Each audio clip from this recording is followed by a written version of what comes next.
There's so many details throughout all of this. I mean, the production design, the costume design, it was so much detail that, if anything, it warrants like multiple watchings to kind of see all of it, but that just sounds like I'm begging people to go see the movie multiple times, which I'm not doing that.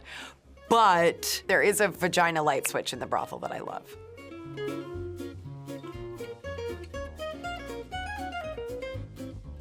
For me, obviously, Yorgos's films, I've really always been a huge fan of. Like, organically were in my letterbox before even getting to work with him. And it was funny because I kind of wanted to test it out, and I said, okay, like, my parents were like, who's this guy you're gonna work with? And I said, you know, whatever, let me just watch some of them with my family. And so I put on like Sacred Deer with my dad, and he's just like, huh. You know, like my dad was just like talking about the lighting a lot. He was like, good lighting, you know, it was like natural lighting, you know.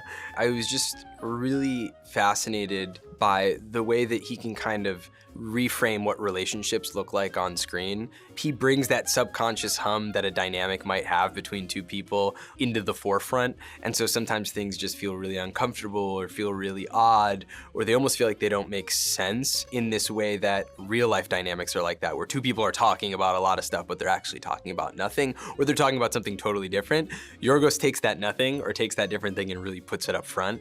And so I remember when I first saw Dogtooth and just these really long takes, these really long conversations, and I thought, oh man, it'd be really nice to get to act in that context, you know, without all the cutting that you usually experience in modern films, and just really sit in emotions. And so, yeah, that film really struck a chord with me. So The Lobster had just premiered at Cannes. It wasn't out yet, and so I got to see a screener of that, but his other films before that were Dogtooth and Alps and Canetta.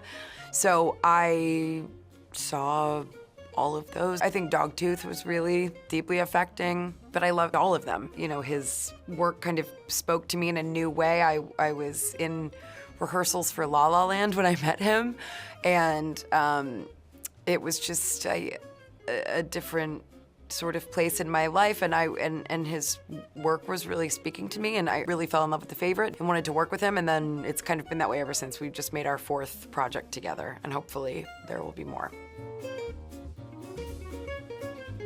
They were still working on the script, and he's very adamant about nobody reads the script until it's like really in a place where it's done or almost done. So before that, the films that I watched and we talked about were The Ship Sails On, which is a Fellini movie, Belle de Jour, Faces, The Cook, the Thief, His Wife and Her Lover, and just, I mean, lots of kind of amazing films that those 4 were more sort of in the world of Poor Things, but also just many other films were on a list of things that, you know, Yorgos was kind of interested in and watching. And then during Poor Things, we actually watched quite a bit of Buñuel, who's my absolute all-time favorite, and Milos Forman's A Fireman's Ball. Because the dance sequence the room sort of reminded us of Fireman's Ball, and it was just, that film has to be in my top 10 now. I think it is so brilliant. Even just showing up to act, it felt like you were just in this fun house. The whole thing was like this epic field trip.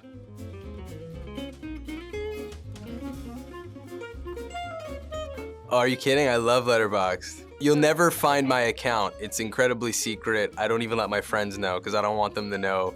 I'm too honest on there.